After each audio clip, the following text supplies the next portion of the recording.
Well, good morning, everybody. This is Annie Colfard of Inner West Council.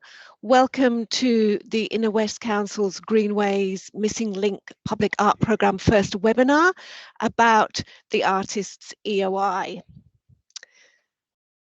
I'm just making sure that everybody can see me. Can you see me, Bronwyn? Great, okay. So I'm the engagement coordinator here at Council, and I'd just like to start by acknowledging the Gadigal and Wongal people of the Eora Nation, who are the traditional custodians of this land. I'd also like to pay respects to the Aboriginal elders, past and present, and acknowledge their young people who will be our future leaders. I've just got a few housekeeping announcements. Today, so you'll not be using your microphones or cameras today. Shortly, we'll be inviting you to submit written questions using the Zoom Q&A tool at the bottom of your screen. The panel will be using the chat tool during the meeting to put up relevant links or other messages, but you'll be using the Q&A. So if you can have a look in the chat tool to see the links we're putting up and put your questions in the Q&A. And finally, about privacy. We're recording this webinar and it will be available in a few days' time on Council's website. The link's in the chat. If your question is published on the Q&A, your name and comments will be visible to the attendees today as well as future viewers of the recording. Your email address will be kept private and not broadcast. By participating in the Zoom webinar, you consent to your name being visible. So I'd like to now introduce today's panel, Bronwyn Toohey, Public Art and Placemaking Leader. So if you can just unmute your microphone, Bronwyn. Good morning. Great, thank you. And Ryan Hawkin, who is the Project Manager for Greenway Delivery. G'day, everyone. And we also will be having Amanda Buckland, the Living Arts Manager, who is on her way to the meeting. So before we move on to Bronwyn's presentation, she has asked me to run through the detail of the EOI process, which opened last Friday, the 12th of March. She says, please can you put the closing date and time in your calendars now? The EOI closes at 5 p.m. on Tuesday, the 20th of April, and we won't be accepting any applications after this time and date. So I'll put that up in the chat shortly. The application needs to be submitted by Smarty Grants, but before you submit your application, it's essential that you read through the EOI document and review the plans for the site you are interested in. There's quite a lot of information listed and a large number of plans, so please get in early. Okay, so that's the end of the opening remarks, and I'm going to ask Bronwyn to start her presentation now. Okay, thank you very much, Annie. I've got a PowerPoint document that I'm going to share with everybody as soon as it allows me. So this is a very exciting opportunity. This has been underway for many years, and we're very excited to be able to share this fantastic 13 public art site opportunities with you. So I'll just start the slideshow. And so this is, for anyone that doesn't know this particular site, this is mural mosaic and artwork at Lords Road, halfway along the program, the Greenway. So I won't go into too much detail. A lot of the text here, I've been told I have to shave the presentation down by half. So I hope I don't go to the other extreme and shorten it too much. But so for those of you that don't know the Greenway, it's a 6.8 kilometre long green corridor. And it's basically been created through a lot of community activism for many, many years. There's a lot of people that have been involved. And now there's $27 million dedicated to making it a a much more functional, interesting, safer corridor where instead of going up and over roads, there'll be tunnels created, and it's just going to be an amazing experience. So, and public art is a significant part of making this an interesting, beautiful, delightful corridor, and this is where we're very excited to have you involved. So, as I said, a lot of changes will occur as part of the upgrade works that Ryan is leading, which includes 3 new tunnels, new off-road links, cycleways, water-sensitive urban design. There's all these very interesting elements that will be occurring to improve the Greenway corridor. So there are, in the master plan that was developed over a significant amount of time with engaging with communities who've been, as I mentioned, working on the Greenway for many, many years. There's 4 major objectives, and I think we'll just focus on culture because that's why we're here. So in the Missing Links master plan, culture is what we want to occur on the Greenways, that it will protect, enhance and interpret the unique environmental, industrial and cultural heritage of the corridor, that will use the Greenway for educational purposes and to share local stories and information, and this is where you come in, and establish the Greenway as a locale for quality public art. So the vision for the curatorial trail is that we'll curate a range of public artworks that transform this urban green corridor into an inspiring place that invites people to interact with unique local stories. And this is a beautiful work. I'm not a big fan of supersizing things, but I just love the way the landscape is pinched, and I think that's very telling in terms of environmental art. So the sites that we selected, we obviously chose interesting features along the corridor. We want to celebrate the character of each place and precinct. We want to make the places feel safer. So particularly the tunnels, 3 tunnels will really need artists' help to make them feel safe for people when they're travelling through those. We want to encourage exploration and connection to green spaces, educate, inspire, intrigue, and expand the 2 trails that we already have on the corridor, the environmental art tray and the Gadigal Wongal wayfinding project. So the themes are outlined in the EOI, and I won't go through them in detail, but they're designed to reflect an ecosystem, because we're really talking about the environment of the Greenway and all the different facets that combine to make it what it is and to make it such a special place. So we want a healthy ecosystem of creativity down there as well. So the first theme, Aboriginal culture, and we really encourage Aboriginal artists to apply in particular, and if you're interested in this area, we encourage you to consult with Aboriginal communities, and we're really keen to see Aboriginal artists and artist-led teams applying. The second theme, Earth Sciences, there's a list of them. Making the invisible visible, that's really an interesting facet of the public understanding of science. Humans on the Greenway, that could be as broad as you like. There's, as I said, so many people have been working on the trail for so many years, so you could celebrate some of those factors. And technology on the Greenway. So this is just a precedent image. It's a recent work down at the Everleigh precinct in Redfern. Everleigh Treehouse, you might be familiar with this work by Nell and collective Cape Urban. So as I understand it, Nell took a reference to trees being a treehouse, but also to elements of the industrial features of the Everleigh workshop. So I just think that's a really clever fusion, and we look forward to seeing some of those references in the concept proposals you submit. So on to the precincts. So of the 6 precincts, we'll be asking for design submissions for 5 of them, and so you can see those there. So let's get into them.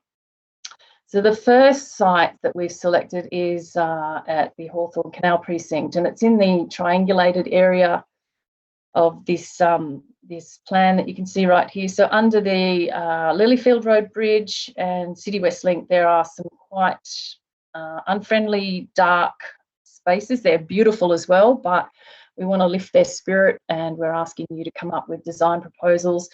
A lot of the works that we're asking you to submit design proposals for, or at least half, are about attaching to existing infrastructure. So we're thinking about 2D approaches. That could be panels, it could be painting directly onto the infrastructure.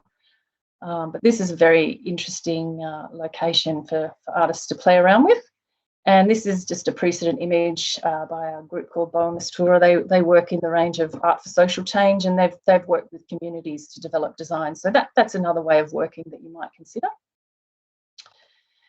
This site is right next to Taverners Hill Light Rail Stop. If you look at the top right image, you can see the building that faces out to Parramatta Road. So we're looking at the wall in the larger image, and it's quite a significant size. And once the works program is enacted, there's going to be a pathway right over the canal facing that wall. So it's going to be an amazing opportunity for somebody to come up with a mural. We probably won't talk about attaching to the wall. We'll stick with painting directly onto that site. So our third site at Taverners Hill, you might be familiar with this site. This is again at Taverners Hill. You drive under the light rail, and it looks pretty manky at the moment. So again, we're looking forward to artists, and this particular site is going to be designated as an Aboriginal artist-led team site. It's connected to the PRAP, the Parramatta Road Urban Amenity Improvement Program trail at the moment. There's a large number of artworks being implemented or just manufactured, shall we say, at the moment, and designed to go along the Parramatta Road corridor. But this is a critical cross point where that program crosses across the Greenway Missing Links program, and whoever is selected for this site will be creating a Greenway gateway work as well, because it's very hard to know that the Greenway starts there, and it's absolutely a delight when you get off Parramatta Road and onto the Greenway. It's a welcome reprieve. Gadigal Reserve Precinct. Bronwyn, can I just jump in there just for a second, just to say that if people do have questions already, just put them in the Q&A and we'll get to them at the end. So we'll go through the questions at the end, but please, if something pops into your head, put it in the Q&A and we'll get to those. Okay, thanks. Thanks, Annie. Okay, so Gadigal Reserve Precinct, there are 3 public art opportunities here. Now, this is an exceptional location. It's got an amazing tree canopy. There, again, it was started by a number of community members, and I've seen photos of this site when it was practically bald, no trees, just pretty unattractive. So again, a lot of work has been put into this location. So three public art opportunities. So there's a proposal, or we're interested in people thinking about designing a nature play area, and on this map it's indicated by number 5. And currently it's a doggy park. So you go across the canal, there's a gate, you open and you shut. So it's that's where you'll find that location. There's also an opportunity to design something that's an integrated piece of artwork on number 3 here on this map. There's a new bridge going across the canal, so there might be a small intervention that somebody might like to design that's maybe on the footpath or railings or something along those lines. And this is a good opportunity for someone who's wanting to launch into public art. So we're reflecting that microcosm of the ecosystem, where you've got different opportunities available for artists. So the next, okay, there's a photo, there's a photo of the nature play area that we're looking at in Gadigal Reserve, and the new canal bridge location, top left. And now we move to the Longport Street Tunnel, which again is in Gadigal Reserve. And we've implemented this mural in readiness for the Greenway Missing Links program to come through. So there'll be a tunnel pushing through on the left-hand side of the mural, and the artists all knew that this was coming when they designed and implemented this work. And so it'll be corridor work, and attached to that there is a bat screen. There's endangered microbats at this location, so this bat screen will lead into the new tunnel. So an integrated work that combines the tunnel and the internal area of the tunnel. And with the 3 tunnels, it's really important we need to keep that very low relief. There won't be room for sculptural work. So the top of the tunnels and the sides, we need to stay under 50 mils. So very low relief there. And you might have some questions about that for Ryan. So the Mills Precinct, that's where Lewisham West Light Rail Station is. So there's been strong interest from the community in celebrating the heritage of the goods line. So that's where the flour mills development is, and so the location of the heritage line is the remnant is number 7 there. And I've got a couple of shots. So the bottom image shows that remnant, number 7. And there's a little bit more remnant line next to the flour mills, and that yellow area indicates where there was an awning and the flour was loaded on and off at that location into the flour mill. Dulwich Hill Parks Precinct. Okay, so that's public art opportunities 8, 9 and 10. So there's 2 tunnels in this location, and there's also an opportunity in Johnson Park. So there's not a lot to see just yet in terms of what's coming. So that's a very important part of this. When you visit the sites, you really need to look at the plans to understand what's coming, because it's going to be, you're going to have to get into that headspace of the plans when you're thinking about your concept designs. So top right is where the Davis Street Tunnel is going to be located, and the bottom right, Constitution Road Tunnel, and they're both right next to light rail stops. So when you go and do your site visits, a lot of these sites are right near the light rail stops. So, but both tunnels are over 30 metres long, and there's one of them, I think it's the bottom one, where Johnston Park is seen in the background there, where there'll be quite a long abutment, a concrete abutment leading into that. So that will also need to be integrated into your design thinking. In the EOI, I have links to these plans, and I've also indicated the numbering system. EN0202, for example, is this plan number, bottom right corner. So you can find all of that detail, and that pink area indicates the length of Constitution Road Tunnel. There's the link directly to the technical drawings for the tunnels, and more detail about the tunnels will come as the contractors come on board, and we design into more detail around that. Johnston Park, there's an opportunity for a medium to small public art intervention. So there's a plan of management, which means that another section of council is developing up a design plan for Johnston Park. But as part of the Greenway Missing Links, the corridor to the right of this image, to the right, that will be managed as part of the Greenway Missing Links. So maybe there'll be some footpath treatments that you're interested in designing, but also up the top, the very top right text there says bush regeneration area. Now, there is potential to talk about doing some sort of educational interpretive material that relates to the flora and fauna along the Greenway, that relates directly to that work of the bush regen site. Just an idea, as I said, the themes that, well, I didn't say actually, and I need to say it now, the themes that are listed, it's not an exhaustive list. It's just to get you started and get you thinking. Please jump off from that. But, you know, the linchpin is environmental art. It makes perfect sense because it's a green corridor. So the last site, Dulwich Grove Precinct. So there's 3 public art opportunities here, and the images show you currently what it's looking like. So the bottom right image, there'll be a new entry to open space there at Hercules Street around number, I think it's 43, and the opening will run right across to Jack Shanahan Park, which I think that's Dulwich Grove light rail stop, so you can go and have a look if you're on foot, go that way.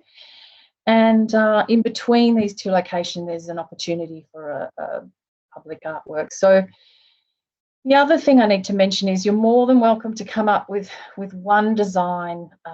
You're more than welcome to come up with a suite of designs, or as many as you like. So, you know, there's no restrictions there. So as we mentioned before, the Greenway EOI closes 5 p.m. Tuesday, 20th of April, and the submissions can be made via Smarty Grants, and you can start up your application, save it, go back and forth as you need. So get in there early. We'll be asking you to nominate the precinct areas and the sites that you're interested in, to submit the early concept design ideas that you have, and about each site. We'll need your artist CV and up to 6 images of relevant work in public space. And your concept will be the basis of, or an important part of the selection process. So we'll have a public art assessment panel. We'll all look at the designs, and then we'll shortlist 3 artists per site, and they'll go into stage 2 and be paid $1,000 each to come up with a more detailed approach to their design concepts. Then we'll invite you to present to the panel in September, and then we'll be selecting the successful artists for each site, and we'll be notifying the shortlisted artists in May. So I think that's probably me. Thank you very much for listening. Over to you, Annie. Thanks, Bronwyn. It's just astonishing. This really is a once in a lifetime opportunity for people to get involved in this project. Yeah, it's thrilling. How long do you think the artworks will last in the environment? What's the projection? Well, Is look, we're this looking something at that we could bring Ryan in on? Yes. 50, you think about 15 years? 15 to 20. Right. I was thinking, but Ryan might have another opinion. Yeah. What do you think, Ryan? That sounds good. So the Greenway, obviously, we want to last forever, and so it will be, the civil design will be looking at upwards of 50 years to 100 years lifespan, depending on the structures. Obviously, different artworks will have different maintenance requirements and lifetimes, but you know, we would be looking at something that could endure, you know, being outside for an extended period of time. That's fantastic. Well, yes, I mean, I'm really in awe of the detail and the amount of effort that has already been put in to put these sites in place for public art, and the process in which you're going to choose. So I just would really urge people to jump online and have a look at the artist pack to find out how you can get involved. So we have a question now from Samuel Kim. Samuel says, are artists and collectives that reside outside the Inner West District eligible to apply?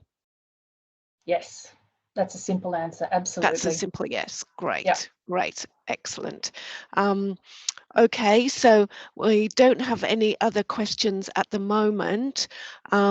So I wonder if Bronwyn, you could talk about the kinds of medium, the kinds of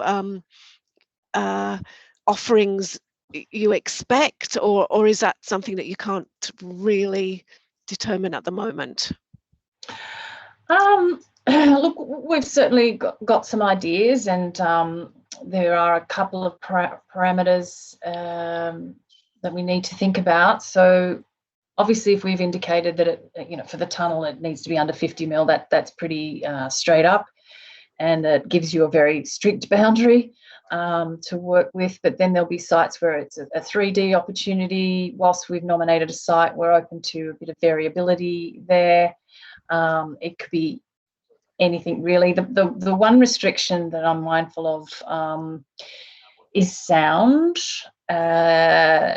We might be impacting on the fauna and the residents, so there needs to be careful consideration put in there in terms of sound works and whether that's appropriate to a particular site. But really, I unless it's indicated as needing to attach to infrastructure and be restricted by the 2D format, I think we're open to pretty much anything, with the caveat on the sound, unless Ryan might have some thoughts. No, that sounds good. Okay, so the next question is from Adrian Lord. The question is, where lifespan relates to light-driven artwork, is maintenance and fixture replacement considered under a different budget? Yes, it will be considered under a different budget, and part of the work that we're going to be asking artists to do in stage 2 is to start thinking early about that maintenance program, so that we have an understanding of the dollars and what we need to have foresight and prepare to budget for in our future planning. So that's a good question. Question from Liz. If we have a distinct site-specific idea for more than one site, can we make multiple proposals? Yes, absolutely. More than welcome to do or provide us as many options or opportunities. Go for it, essentially, is what I'm trying to say. Yes. Okay. Question from Fayroz. Hi, Fayroz. How many and where are the opportunities for 3D sculptures? Okay, so Iron Cove is out. We've got the play area at Gadigal Reserve, so that's certainly a 3D opportunity. Johnson Park, opposite the bush regeneration area, is an option. The open space between Hercules Street and Jack Shanahan, actually all of those 3 sites could easily be 3D. There'd be more that I'm not thinking of, and look, bring your mind to it and make suggestions, as well. But I think I've covered them all. Oh, and of course Lewisham West, where we're talking about the remnant rail line. So in terms of working at that site, and if an artist decides they do want to go with that, supporting the community around the rail heritage, that we can investigate whether or not there's a possibility to work with the Australian Historical District Society and bring some of their remnant carriage in or something like that. So that's certainly going to be a 3D opportunity there. Yeah. Questions now from Patricia. Patricia says, I am an emerging artist and have never submitted for public art. However, I do have the encouragement, support and guidance of some very established industrial design, manufacture and installation companies. Given that context, how do I submit? Okay, that's a good question, and it's always a tough one to crack in to public art. I would suggest perhaps, because we do look at past work that gives us evidence that you can carry off a significant piece of public art. I'd think about working in an artist team. That's a really good way to work. You might be able to get some of these people that you're talking about that are there to support you, to maybe work with you for that first work. Also, the other opportunity to think about in terms of getting into public art is we provide a lot of opportunities for temporary public art. We have an EDGE program, Sydenham will be coming up in the future. So that's another way to start getting your portfolio up, because we can see the movement towards public art in that. So go for it. Do it. Thank you. That was very encouraging. Questions from Selena Gianto. Oh, Selena and Gianto, I think that is. Are you able to facilitate collaboration with local Indigenous artists and community? Or I think they may be saying, or do the artists need to do that themselves? Look, we can certainly assist and put you in contact with the Aboriginal Consultative Committee, other artists that we know that might be interested in working with you, we can certainly assist. Yep. A question from Feyroz. Do we have to note where each proposal will be placed? Yes, in the the Smarty grants, we certainly ask you to nominate the site and the precinct, but yes, a diagram that indicates exactly where on the site you're proposing the work goes is really important for us to understand. Yes, please. Good question. Question now from Stephen Nuttall. Will all access equipment needed to install artwork be included in the outlined artist budget or in addition? Ryan could help me with this one. Yeah, if you could. This is a tricky question to answer. We will have a contractor on site that will be able to assist in installation. Really, I think what we'd be looking for from the artist is that you provide a methodology about how you would install that. If you think that the equipment is likely to be on a normal construction site, chances are that we'd be able to help with the installation. But if there's specific equipment required, specialist equipment, then you should consider that within your own budgets. Really, our contractor will be required to provide assistance, but will not probably go beyond their scope with providing assistance. So that's a bit of a vague answer, but I think we'll have sufficient equipment for most art on site. But if there is specialist requirements, certainly note that when you're putting in your submission, and we'll take that into consideration. Okay.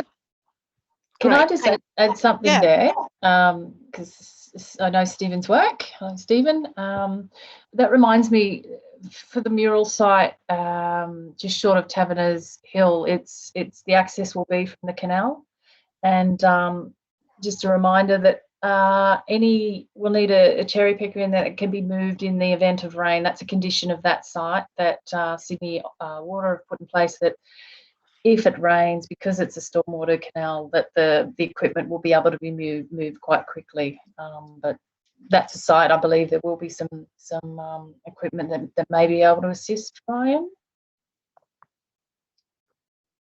Potentially, but I'd allow for, at that site, I would allow for a boom lift or scissor lift or something of that nature to install the artwork. Certainly fixed scaffolding wouldn't be permitted. No. Okay. Okay. Question from Chris Keynes now. Are there any sites with access to power? So we are hoping to, this is part of the process, so getting responses from you guys nice and early means that we can feed this information. Thank you for this question. Feed this information to the contractors. There is a question around what sort of public art infrastructure you may need, so that would be something you'd nominate. I need access to blah blah, and we'll be looking at that potential. I certainly know we've asked for that at Iron Cove. Ryan, I think, can you help with this one, please? Sure thing. So we are having lighting along the length of the greenway, so there will be conduit in the ground. If there's specific requirements for electricity to feed any of those sites, as Bronwyn said, we'd have to note that in our the main civil tender, which is upcoming. So if you're proposing a light of sound installation that requires electricity, noted in submission. Hopefully we can accommodate it. I dare say we should be able to accommodate it at most locations. If there is some reason we can't, obviously we'll have to take that into consideration too. But at this stage, I'm envisaging that it will be available at all sites if required. Okay, thanks. A question from Richard Briggs now. Hi, Richard. With the concept designs for the EOI, are you just looking for an overview or a concept approach to a particular site, as a lot of the sites don't exist yet, so it's a bit tricky to do visuals? Thanks. I agree. It is very tricky. So that's where the plans will be instrumental. We do want a fairly specific concept for the site, as much as you can break into that site, because it is tricky when it's not there yet. So that's where, look, if anyone has additional questions that come up for them after this, which can often happen, you think about things later, please just email them to me, and we'll be keeping a running tab of frequently asked questions and popping it on the Greenway Missing Links Public Art Program webpage. So yeah, keep the questions coming. So I'm just going to put your email on the chat now. Yeah. While you do the next question. So from Selena and Jayanto, are any of the sites subject to flooding? Yes, Ryan. I'll take this one. Yes, some of them will be subject to flooding, but it depends in what size event you're talking about. I think we'd have to look at the site specifics at each site and work out based on what's being installed. Certainly, I think if we're putting any lighting or electrical, we want to see that set up above the ground plane throughout. However, if it was designed appropriately, that necessarily wouldn't be a problem either. So this is a difficult one. Most of the Greenway, you can assume, is flood prone. It follows an old creek line and is in a cutting for a lot of the way. So you can assume that, yes, it would be flood prone in major storm water events, in major storm events, but probably in smaller events, not so much an issue. Hope that answers that. Again, a bit of a vague response, but really would have to look at the site specifics. Question from Merrin Hughes. Hi, Merrin. I'm interested in working with garden elements with my sculpture, and I'm wondering who I would need to talk to about with these plans. Look, at this stage,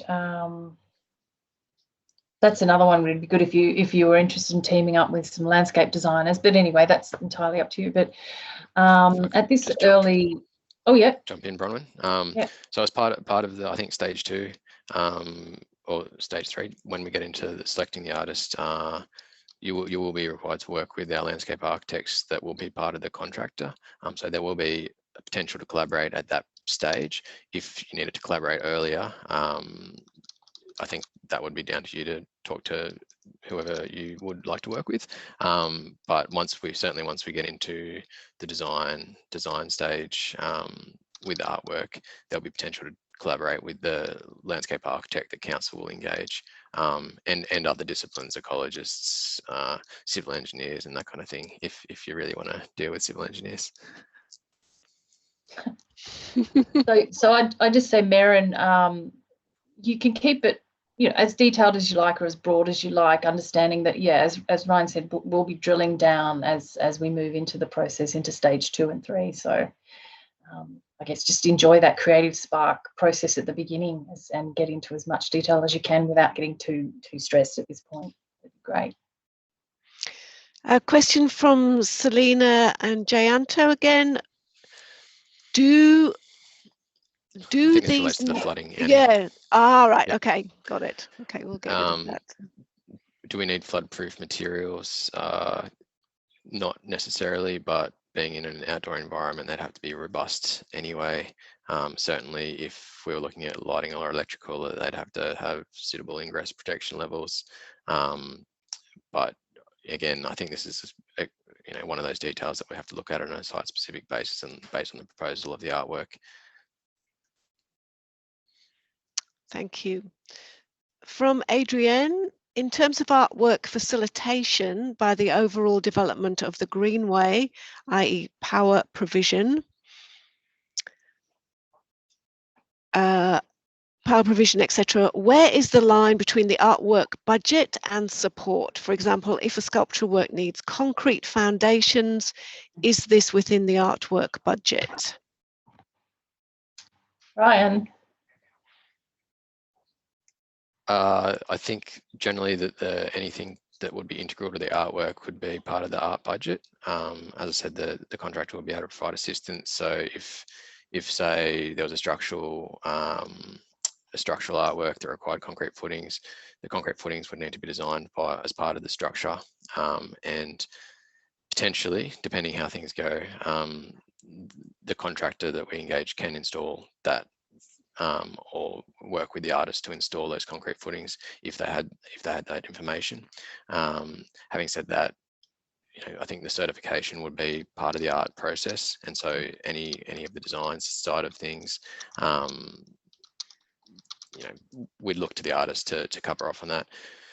Really, with the electricity, we'd provide electricity to the site, but again, any of the lights or cabling associated with that specific artwork would be part of the art budget. So that there's anything that's integral with the art should be part of the art budget, but we can provide assistance, as we said, and depending on the scale, that's, again, when we get into details, we'll be able to nut that out. But I would assume that any footings or cabling or lighting or that kind of thing that's associated with the specific artwork should be incorporated in the art budget. Question now from Stephen Nuttall. If artists have interest in multiple sites, should they submit separate EOIs for each location? And is it possible for one artist/team to be shortlisted for multiple locations if successful? Okay, so yes, there is the possibility for to be shortlisted. And in terms of submitting EOIs, I think you would need to submit a separate one for each site, given Smarty grants and the way that it's formatted. Yes, I think that would be the way to go, actually. Sorry about that. That's okay. We're now just joined by Amanda, who is Amanda Buckland, the Living Arts Manager at Inner West Council. Amanda has got some further information about the funding and the grants. She's outdoors. Would you want to, can I just unmute your microphone for you there, Amanda? Are you able to do that? I'll just see if I can do that. Yep, there I am, Annie. Perfect. Thank you. This is great. This is like the on-the-spot reporter. On the Greenway. That's yes. me, Vox popping. I just wanted to add that because we have such a long lead time on this project, and also because it intersects with some major state works, as Bron explained, along Parramatta Road and the Gadigal Wongal, there may be opportunities for increased funding in some of the sites. So I think that when you're developing your concepts, obviously you're thinking about the existing budget, but if you do have really bold ideas around that, don't hesitate to put those in, because there may be opportunities to apply for increased funding on the basis of the sorts of ideas you bring forward. So it's a bit of a, we're not promising there is, but there are opportunities. Do you want to talk a bit more to that, Bron or Ryan? Yeah, look, I think there'd be some sites where you'd probably apply that more than others. Certainly Gadigal Reserve, Parramatta Road. Ryan, do you think there might be some other sites that are particularly relevant in this context? I think the bulk of the additional funding is likely to be around the Parramatta Road sites if we indeed do get additional funding. So that's, again, it's hard to say. Once things get going, we might garner some more grant funding, but at this stage, I'd say, I'd follow Amanda's advice, and don't curtail your ideas based on the budgets, but be reasonable as well. Okay, so we don't have any more questions at the moment. So if you do have a last minute question, please do put it in the Q&A. I'm also just going to put the web link again in the chat for the page on Council's website where all the information is being held. This is also the page where we're going to post the webinar at the beginning of next week, this webinar, if you want to watch it again, or if you know somebody else who would like to see it.